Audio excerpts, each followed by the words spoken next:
नमस्ते दोस्तों। Ring theory में आज हम लोगों का लेक्चर नंबर 10 है और आज बच्चों हम लोग यूनिटी एंड यूनिट्स के कॉन्सेप्ट को क्लियर करेंगे। यूनिटी एंड यूनिट्स काफी रिलेटेबल है, बस लास्ट में इधर y आ जाता है, इधर s आ जाता है, बट इनका मीनिंग रिंग थ्योरी में काफी चेंज हो जाता है लास्ट के इस लेटर से चेंज होने से। कैसे, जरा आप समझिए। आप सब जानते हैं कि r प्लस डॉट अगर कोई रिंग विथ यूनिटी है is a ring with unity. तो इसका मतलब क्या है कि ये जो सेकंड वाला बाइनरी ऑपरेशन है डॉट से, जिसको हम रिप्रेजेंट कर रहे हैं, इसके रिस्पेक्ट में हमारी आइडेंटिटी एलिमेंट एग्जिस्ट कर रही है और उस आइडेंटिटी एलिमेंट को हम लोग बोलते हैं multiplicative identity. Means as a point में लिखूं इसे तो यूनिटी हमारे पास क्या है? Unity basically it is a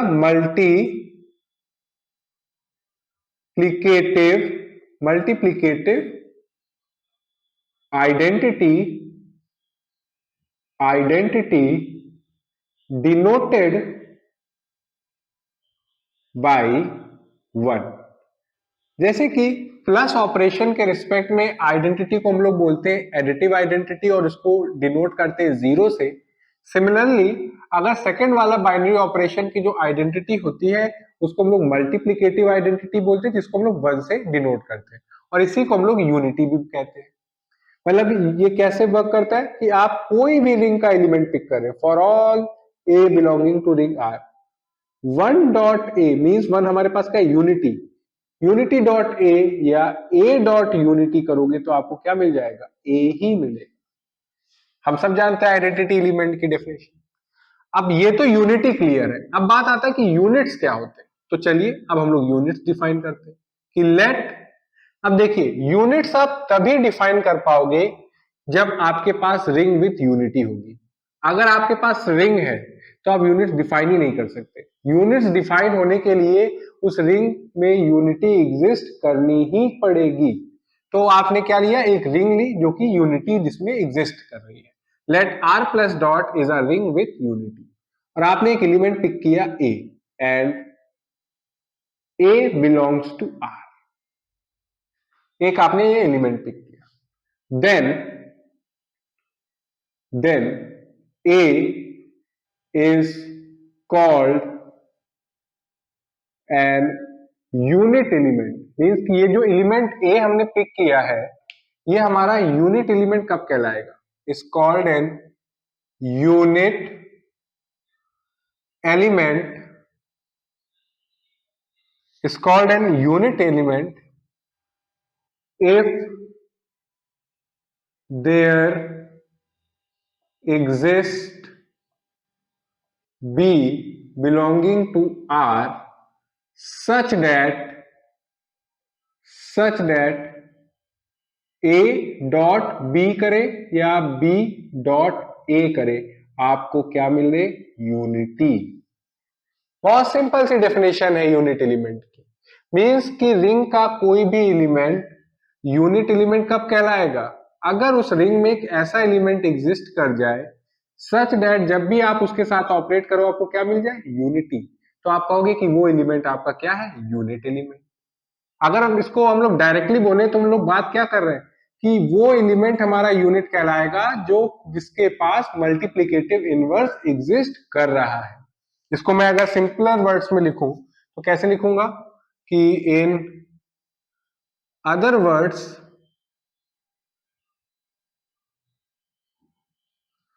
a non-zero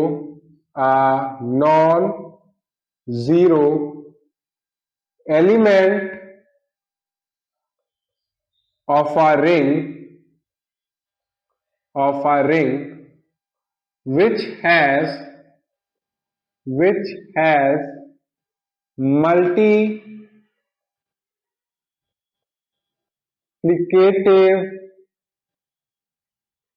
inverse is called unit. Means कि वो नॉन जीरो एलिमेंट रिंग का हमारा यूनिट कहलाएगा जिसके पास क्या हो, मल्टीप्लीकेटिव इनवर्स। यानी कि रिंग में जितने भी एलिमेंट्स प्रेजेंट है उनमें से जितने भी एलिमेंट्स के पास मल्टीप्लीकेटिव इनवर्स एग्जिस्ट करेगा वो सारे एलिमेंट्स को एक नया नाम दिया गया है, वो क्या है नाम, यूनिट। तो अब यहाँ पे जो डिफरेंस आता है कि यूनिटी और यूनिट्स में डिफरेंस क्या है, तो बच्चों जो यूनिटी होता है, unity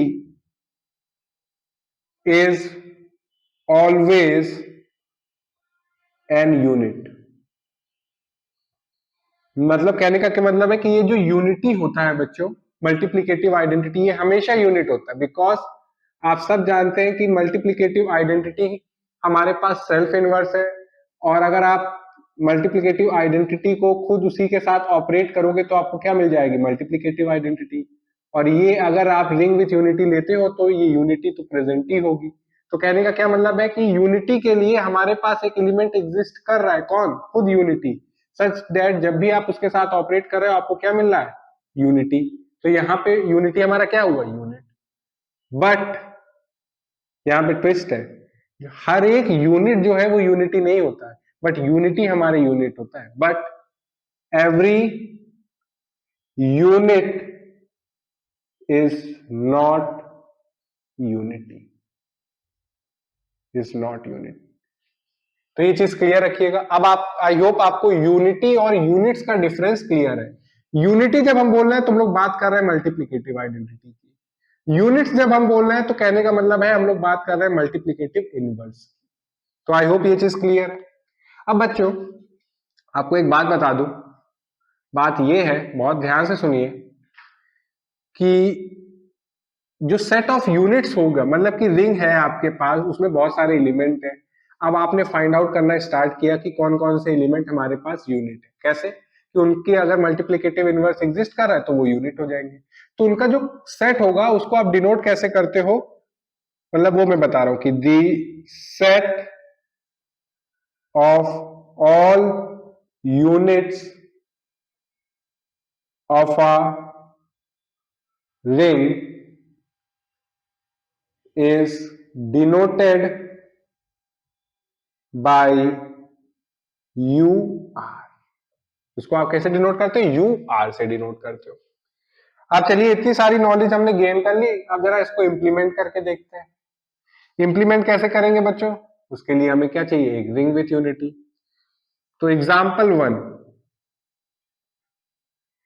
set of integer plus और डॉट के साथ बच्चों क्या is a ring with unity.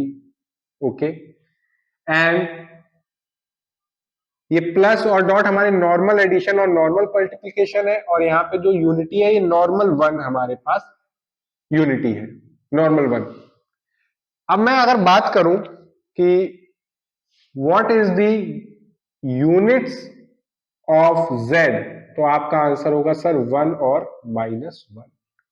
यही दो हमारे पास ऐसे इंटीजर हैं जो हमारे पास यूनिट्स हैं सेट ऑफ इंटीजर्स में, बाकी कोई नहीं।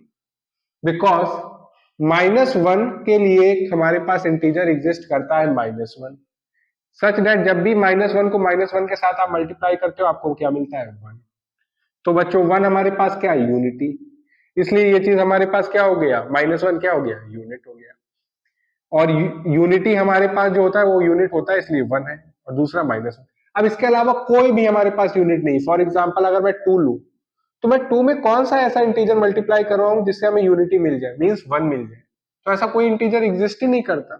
आप मल्टीप्लाई करके किससे करोगे, 1/2 से, बट 1/2 हमारा इंटीजर ही नहीं है, इसलिए ये चीज होल्ड नहीं करेगी। तो आई होप आपको क्लियर है, और हमेशा अब आपके माइंड में रहेगा कि जो सेट ऑफ इंटीजर है प्लस और डॉट के साथ ये रिंग विथ यूनिटी है, और इसमें यूनिट्स बच्चों सिर्फ और सिर्फ दो है, कौन कौन से, 1 और -1। सिमिलरली जो मेरा बहुत फेवरेट रिंग है वो है सेट ऑफ गॉसियन इंटीजर्स। ये भी नॉर्मल एडिशन और नॉर्मल मल्टीप्लिकेशन के साथ क्या है, is a ring with unity. And unity बच्चों हमारे पास क्या है, नॉर्मल 1, नॉर्मल 1 है। अब बच्चों अगर मैं बात करूं कि ये जो हमारे पास रिंग है सेट ऑफ गॉसियन इंटीजर की, इसमें यूनिट्स क्या है बच्चों, तो आप कहोगे कि सर इट इज 1, फिर एक -1, फिर एक आयोटा और एक माइनस। ये चार हमारे पास क्या है, यूनिट्स है। अब आप कैसे कहोगे, अब देखिए कि आयोटा है। अब आयोटा के लिए गॉसियन इंटीजर में ऐसा कौन सा गॉसियन इंटीजर है सच दैट जब भी उसके साथ हम नॉर्मल मल्टीप्लीकेशन के साथ मल्टीप्लाई करें तो हमें क्या मिल जाए, 1 मीन्स यूनिटी। तो आप जानते हैं बच्चों माइनस आयोटा। अब आयोटा के लिए मल्टीप्लीकेटिव इनवर्स क्या हो गया, माइनस आयोटा, सच दैट जब भी आप ऑपरेट करो आपको यूनिटी मिल रहा है, इसलिए आयोटा क्या हो गया आपका यूनिट। तो ये हमारे यू जेड आई में आ गया। सिमिलरली माइनस आयोटा के लिए मल्टीप्लीकेटिव इनवर्स क्या है, आयोटा, कि जब भी आप माइनस आयोटा को आयोटा के साथ करो आपको यूनिटी मिल रहा है, इसलिए माइनस आयोटा भी आ गया। और -1 और 1 हमारा यूनिट और होते हैं। तो यहाँ पे सेट ऑफ गॉसियन इंटीजर में यूनिट्स बच्चों हमारे पास 4 होते हैं, कौन से, 1, -1, आयोटा, माइनस आयोटा, इसके अलावा नहीं होते। अब बच्चों मैं बात करूं एग्जाम्पल, आप सब जानते हैं Z4 addition modulo 4 multiplication modulo 4 के साथ is a ring with unity, and unity बच्चों क्या है इसमें हमारे पास, नॉर्मल 1। अगर मैं अब बात करूं इसमें यूनिट्स की, यूनिट्स ऑफ Z4, तो क्या होंगे बच्चों, तो सबसे पहले आप जानते हो कि Z4 में हमारे पास एलिमेंट्स कौन से, 0, 1, 2, 3। 0 एलिमेंट ऑफ द रिंग कभी यूनिट नहीं होता। 1 हमारे पास यूनिटी होता है इसलिए ये यूनिट है, इसलिए 1 आ गया। 2, अब 2.0 करोगे तो आपको 0 मिलेगा, 2.1 करोगे तो आपको क्या मिल जाएगा, 2 मिलेगा, बिकॉज यहाँ पे जो डॉट हम लोग करते हैं तो मल्टीप्लीकेशन डॉट हमारे पास क्या है, multiplication modulo 4। Okay okay okay okay okay, 2 multiplication modulo, तो ये बच्चों 2 इंटू 1 2, 4 से डिवाइड करें रिमाइंडर कितना आएगा, 2। अब 2 इंटू 2 करेंगे तो 2 मल्टीप्लीकेशन मॉडुलो 4 2, तो 2 इंटू 2 4, 4 से 4 डिवाइड करेंगे रिमाइंडर कितना आएगा, 0। फिर 2 into 3, 2 multiplication modulo 4 into 3, 2 into 3 6, 6 को 4 से डिवाइड करेंगे रिमाइंडर कितना आएगा, 2। अब आपने देखिए Z4 में 4 एलिमेंट्स थे और 2 को हमने सारे एलिमेंट्स के साथ ऑपरेट करके देख लिया डॉट ऑपरेशन के साथ, हमें किसी में भी यूनिटी नहीं मिल रही, इसलिए 2 हमारा यूनिट नहीं है। अब बात करते हैं 3 की, तो बच्चों अगर आप 3 को 3 के साथ ऑपरेट करो तो 3 इंटू 3 9, 9 को 4 से डिवाइड करोगे तो रिमाइंडर कितना आएगा, 1। तो यहाँ पे आपको यूनिटी मिल रही, यानी कि 3 आपका क्या है, यूनिट। तो ये आ गया आपका। तो Z4 में हमारे पास यूनिट्स क्या है, 1 और 3। तो आई होप आपको ये चीज क्लियर है। पता कैसे कर रहे हैं, ये भी बहुत सिंपल वे है। अभी मैं आपको बताऊंगा इसका जनरल केस, वो पहले जनरल केस ही डिस्कस करते हैं हम लोग, ठीक है। ये हमारे पास एग्जाम्पल 1, ये एग्जाम्पल 2, ये एग्जाम्पल 3। अब बात करते हैं एग्जाम्पल नंबर 4 की। अब पर्टिकुलर केस ना लेके मैं आपसे जनरल केस में बात करूंगा कि आप सब जानते हो Zn एडिशन मॉडुलो n और मल्टीप्लिकेशन मॉडुलो n के साथ क्या है, is a ring with unity, and unity हमारे पास क्या होता है, नॉर्मल 1, ठीक है। ये रेसिड्यू क्लॉज हमारे पास 1 है। अब बच्चों अगर मैं बात करूं UZn की, किसकी बात करूं,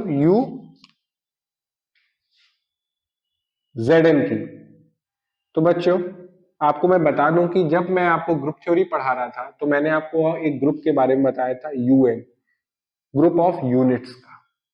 मीन Zn से हम वो सारे एलिमेंट्स पिक कर लेते हैं जिनका मल्टीप्लिकेटिव इनवर्स एग्जिस्ट करता है, उन सब का कलेक्शन हमने बताया था UN, और ये UN हमारा मल्टीप्लिकेशन मॉडुलो n के साथ अबेलियन ग्रुप होता है। तो बच्चों यहाँ पे जो Zn होगी रिंग, उसमें जो सेट ऑफ यूनिट्स होंगे वो किसके इक्वल आएंगे, UN के इक्वल आएंगे। फॉर एग्जाम्पल मैं अगर केस लूं, एक एग्जाम्पल और लेते हैं जिससे आपको ये चीज क्लियर होगी। Example number 5, Z10 addition modulo 10 multiplication modulo 10 is a ring with unity, और यूनिटी बच्चों हमारे पास क्या होता है, 1। और बच्चों मैंने आपको बताया हुआ था कि UN हमारे पास जो ग्रुप होता है, बेसिकली हम लोग कलेक्शन कैसे लेते हैं, वो सारे नेचुरल नंबर आप बोल लो या पॉजिटिव इंटीजर्स बोल लो, नेचुरल नंबर बोलते हैं वो ज्यादा बेस्ट है, जो 1 और 1 से ग्रेटर देन हो और लेस देन n हो, और जिनका जीसीडी n के साथ क्या हो, 1।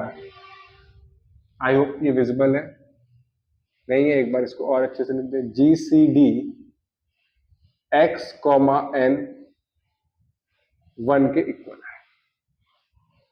तो अब यहां पे अगर आप देखोगे, कोई अगर आपसे पूछे कि Z10 हमारे पास रिंग विथ यूनिटी है और इसमें जितने भी यूनिट्स है वो लिखिए, तो UZ10 का मतलब आप बात कर रहे हैं U10 की, और U10 में आपको एलिमेंट्स फाइंड आउट करने, आप क्या करो, वो सारे नेचुरल नंबर कलेक्ट कर लो जिनका जीसीडी 10 के साथ क्या है, 1 है। तो एक तो 1 हो गया, 2 नहीं लेंगे, 3 ले लेंगे बिकॉज जीसीडी 3 और 10 का कितना आता है, 1।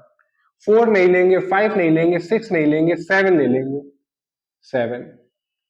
8 नहीं लेंगे, 9 ले लेंगे। तो आप देखिए UZ10 हमारे पास रिंग विथ यूनिटी है, इसमें यूनिट्स कितने एग्जिस्ट करते हैं, 4, वो सारे हमने यहाँ पे लिखे हुए 1 3 7 9। सिमिलरली अगर आप Z4 में भी देखोगे, तो अगर हमें यूनिट्स Z4 के फाइंड आउट करने थे, हमें वो सारे इंटीजर या एलिमेंट पे फोकस करना था जिनका जीसीडी 4 के साथ क्या है, 1 आए। तो एक तो 1 था, एक 3 था। 2 का जीसीडी 4 के साथ हमारा 1 नहीं आता, इसलिए इसको हमने कंसिडर नहीं किया। तो ये चीज क्लियर है। इन जनरल मैं आपको बता दूं कि Zn में, क्योंकि ये UN हमारे पास एक अबेलियन ग्रुप है और इसका ऑर्डर होता है phi n, तो इसको एज अ नोट आप लिखो कि इन Zn नंबर ऑफ यूनिट्स हमारे पास बच्चों phi n होते हैं। कितने होते हैं, phi n। phi n हमारे पास यूलर फंक्शन होता है, इसको इवेल्युएट करना मैंने बताया हुआ है, अगर आप नहीं जानते ऊपर आई बटन है, डिस्क्रिप्शन बॉक्स में लिंक है, आप जाइए पढ़िए फिर आप आइए। बिकॉज अगर मैं देखूं phi 10, तो phi 10 बच्चों मैं लिख सकता हूं phi को 2 इंटू 5, तो ये आप लिख सकते हो phi 2 इंटू 5 और ये phi 2 की वैल्यू होगी 1, phi 5 की वैल्यू होगी 4, ये आएगा 4। तो यहाँ पे 4 ही हमारे पास यूनिट्स होंगे, वो सारे लिखे होंगे। तो आई होप आपको ये चीज क्लियर है।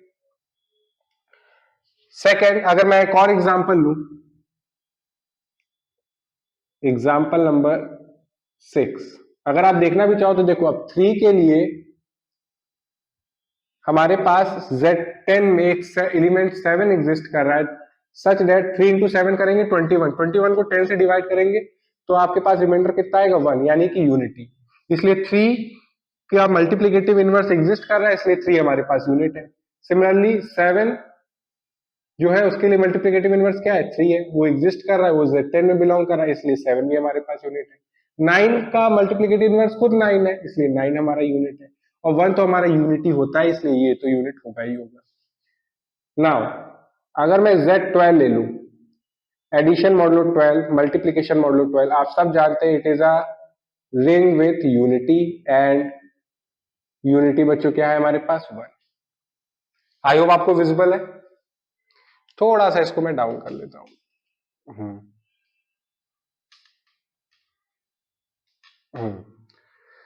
अब अगर मैं आपसे कहूं तो आप इजिली UZ12 बता सकते हो, तो हमें वो सारे एलिमेंट एग्जिस्ट करने हैं जिनका जीसीडी 12 के साथ 1 आता है। तो एक तो हमारे पास 1 हो गया, 2 नहीं लेंगे, 3 नहीं लेंगे, 4 नहीं लेंगे, 5 ले लेंगे, 6 नहीं लेंगे, 7 नहीं, 7 ले लेंगे, 8 नहीं लेंगे, 9 नहीं लेंगे, 10 नहीं लेंगे, बट 11 ले लेंगे। तो ये देखिए बहुत इजिली हम लोग, ये 1 5 7 11 है क्या, ये Z12 हमारे पास जो रिंग विथ यूनिटी है, ये उसके यूनिट्स है। मतलब कि हमारे पास टोटल 12 एलिमेंट्स है, जिसमें से 4 एलिमेंट्स हमारे पास यूनिट्स है। मींस ये वो एलिमेंट है जिनके लिए Z12 में एक ऐसा एलिमेंट एग्जिस्ट कर रहा है कि आप जब भी उनके साथ ऑपरेट करोगे आपको मल्टीप्लिकेटिव आइडेंटिटी मींस यूनिटी मिल जाएगी। तो ये सारे क्या है हमारे पास, यूनिट्स है। अब बोर्ड रब करके मैं थोड़े और एग्जांपल आपको कराना चाहूंगा, जिससे आपको ये पता रहे कि कोई भी रिंग है अगर आपके पास तो उसमें यूनिट्स कितने हैं। तो मैं बोर्ड रब करता हूं फिर आपको बताता हूं। तो दोस्तों अब हम लोग लेते हैं एग्जांपल नंबर 7। तो आप सब जानते हैं कि set of complex number normal addition और नॉर्मल मल्टीप्लिकेशन के साथ, set of real number normal addition और नॉर्मल मल्टीप्लिकेशन के साथ, set of rational number normal addition और नॉर्मल मल्टीप्लिकेशन के साथ, ये सारे हमारे पास क्या है, is a ring with unity. And unity हमारे पास क्या है बच्चों, नॉर्मल वन। तो अगर मैं आपसे कहूं कि what is the units of set of complex number, तो बच्चों जितने भी नॉन जीरो कॉम्प्लेक्स नंबर्स होंगे वो सारे यूनिट्स होंगे। Means set of non zero complex number, ये हमारे पास यूनिट्स हैं किसके, कॉम्प्लेक्स नंबर। अगर हम बात करें units of real number, R star means set of non zero real number. अगर मैं बात करूं सेट ऑफ रैशनल नंबर की, तो यहां पे क्यू स्टार मीन्स जितने भी नॉन जीरो रैशनल नंबर्स होंगे वो सारे हमारे पास क्या होंगे, यूनिट्स। तो अगर मैं कार्डिनैलिटी की बात करूं, तो अगर आप देखोगे तो अनकाउंटेबल यूनिट्स एग्जिस्ट करते हैं कॉम्प्लेक्स नंबर रियल नंबर के। अगर मैं बात करूं जैसे कि यूनिट्स ऑफ Zn की कार्डिनैलिटी, तो बच्चों ये φn है। यूनिट्स ऑफ Z की कार्डिनैलिटी की बात करूं तो 2 है। यूनिट्स ऑफ गॉसियन इंटीजर की बात करूं मैं तो बच्चों ये 4 है। यूनिट्स ऑफ रियल नंबर की कार्डिनैलिटी की बात करूं तो ये अनकाउंटेबल है, अनकाउंटेबल। और यही हमारे पास यूनिट्स ऑफ कॉम्प्लेक्स नंबर भी है। अगर हम बात करें यूनिट्स ऑफ रैशनल नंबर के, तो ये भी हमारे पास इनफाइनाइट होंगे बट ये काउंटेबल होंगे, काउंटेबल। तो आई होप आपको समझ में आ रहा है कि जो रिंग है उनमें यूनिट्स हैं फाइनाइट हमारे किस केस में, Z और Zi में, Zn में। इनफाइनाइट नंबर ऑफ यूनिट्स हमारे किस में एग्जिस्ट करते हैं, कॉम्प्लेक्स नंबर, रियल नंबर और रैशनल नंबर। अब अगर हम बात करें, आप सब जानते हैं कि एग्जाम्पल नंबर 8 है, Z डायरेक्ट सम Z। ये भी हमारे पास क्या है, is a ring with unity. And unity element बच्चों क्या है बच्चों, वो है 1,1। तो अगर मैं बात करूं यूनिट्स की, units of Z direct sum Z, तो बच्चों ये क्या होगा हमारे पास, ये होंगे हमारे पास एक 1,1, फिर 1,-1, फिर -1,1, फिर -1,-1। ये हमारे पास बच्चों यूनिट्स होंगे Z डायरेक्ट सम Z के पास। अब इनको फाइंड आउट करने का वे क्या था, हमें यूनिट्स ऑफ Z और यूनिट्स ऑफ Z का क्रॉस करना था, क्योंकि आप सब जानते हो यूनिट्स ऑफ Z में हमारे पास 1 और -1 है, और यहाँ पे भी क्या है, 1 और -1। तो अगर हमें 2 के टपल्स बनाने हैं तो क्या होगा, एक बार 1 का कॉम्बिनेशन 1, फिर -1, फिर -1 का 1 के साथ, -1 के साथ, तो टोटल कितने हो गए, 4। तो आई होप आपको ये चीज क्लियर है। फिर अब बात करें हम लोग एग्जाम्पल नंबर 9 की, तो हमारे पास जो M2Z है, बेसिकली ये हमारे पास 2x2 की मैट्रिसेस है, जिसकी एंट्रीज कहां से आ रही हैं बच्चों, इंटीजर से। और बच्चों ये हमारे पास क्या होता है, रिंग विथ यूनिटी है। एंड यूनिटी हमारे पास बच्चों इसमें क्या रहता है, आइडेंटिटी मैट्रिक्स। ये अगर मैं अब बात करूं कि यहां पे U M2Z क्या होगा, तो आपको मैं कह दूं कि यहां पे बच्चों ये होगा GL2Z।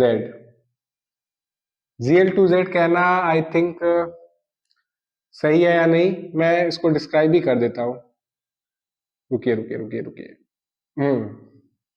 हमें वो सारी मैट्रिसेस M2Z से कलेक्ट करनी है सच दैट जिनका डिटरमिनेंट क्या आता हो, +-1। तो वो सारी मैट्रिसेस का कलेक्शन हमारे पास यूनिट्स होगा M2Z के लिए। शर्त क्या है सबसे पहले कि जो डिटर्मिनेंट है वो नॉन जीरो होना चाहिए और वो किसके इक्वल होना चाहिए, प्लस माइनस वन के। मीन्स कि हमारे पास डिटर्मिनेंट भी एक यूनिट होना चाहिए, और क्योंकि हम लोगों की इंट्रीज आ रही जेड से, तो यहाँ पे जेड में यूनिट्स हमारे क्या होते हैं, वन और माइनस वन, तो डिटर्मिनेंट किसके इक्वल आना चाहिए, प्लस माइनस वन के इक्वल। बट अगर मैं बात करूं एग्जाम्पल नंबर 10 की, जो कि है M2R, आई होप आप समझ रहे हैं, यहाँ पे 2x2 की मैट्रिसेस की बात कर रहे हैं जिसकी एंट्रीज आ रही है रियल नंबर से, तो ये रिंग विथ यूनिटी है, एंड यूनिटी हमारे पास क्या है, आइडेंटिटी मैट्रिक्स। और बच्चों जो यूनिट्स होंगे UM2R, ये बच्चों हमारे पास होगा GL2R। बेसिकली वो सारी मैट्रिसेस का कलेक्शन है M2R से जिनका डिटर्मिनेंट क्या हो, नॉन जीरो। और क्योंकि हमारे पास एंट्रीज कहां से आनी, रियल नंबर से, तो डिटर्मिनेंट हमारे पास बच्चों कोई भी नॉन जीरो रियल नंबर हो सकता है। यहाँ पे Z में हमारे पास कंडीशन क्या थी कि डिटर्मिनेंट को प्लस माइनस वन ही होना पड़ेगा, बट ऐसा यहाँ पे नहीं, यहाँ पे डिटर्मिनेंट को सिंपली सिर्फ और सिर्फ नॉन जीरो होना पड़ेगा। तो यहाँ पे UM2R के पास जो यूनिट्स है वो कितने होंगे, GL2R इक्वल। तो आई होप आपको आज यूनिट्स के बारे में क्लियरिटी मिल गई कि यूनिट्स क्या होते हैं, यूनिटी क्या होते हैं, और उससे रिलेटेड हम लोगों ने एग्जांपल्स करके ये सीखा कि आप यूनिट्स फाइंड आउट कैसे करोगे। और मैं आपको एक इन जनरल केस भी बता देता हूं, इसको थोड़ा सा डाउन करके, एग्जाम्पल 11, अगर आपके पास R1 R2 R3 से सो ऑन करते करते Rn रिंग्स है और आप यूनिट्स फाइंड आउट कर रहे हो इस रिंग के, बेसिकली ये रिंग क्या है, ring of direct sum of R1 R2 R3 Rn, तो वो होगा units of R1 direct sum units of R2, या आप क्रॉस कर देते हैं, क्रॉस नहीं, चलो यही करते हैं, क्रॉस ही करते हैं हम इसे, इससे आपको क्लियर है, units of R3 units of Rn। I think हमें सिंबल में थोड़ी सी, चलिए ठीक है मैं कर देता हूं कि कंफ्यूजन ना हो, तो हम लोग डायरेक्ट सम की जगह क्रॉस का यूज करते हैं, क्रॉस ज्यादा सही रहेगा इससे आपको, क्योंकि हम लोग रिलेशंस पढ़ते हैं, तो जैसे सेट ए और सेट बी है तो उनके बीच में रिलेशन कैसे करते, टपल्स होते हैं, तो लाइक दैट। तो यहाँ पे भी R1 R2 R3 Rn अगर आपके पास रिंग है और उनकी हेल्प से आपने एक रिंग बनाई है R1 cross R2 cross R3 cross Rn, तो ये जो रिंग है इसमें यूनिट्स अगर आपको फाइंड आउट करने हैं तो आपको क्या करना पड़ेगा, बेसिकली UR1, आप R1 की यूनिट सारी फाइंड आउट कर लो, R2 की यूनिट फाइंड आउट कर लो, R3 की यूनिट फाइंड आउट कर लो, Rn वो सबका प्रोडक्ट कर लो, तो आपको मिल जाएंगे किसकी, जो हमारे पास R1 R2 Rn जो रिंग है उसके यूनिट्स। तो आई होप आपको आज का लेक्चर क्लियर है। फिर भी अगर कोई डाउट है या कोई क्वेश्चन ना समझ में आए तो आप कमेंट सेक्शन में लिख के बताइएगा। Thank you.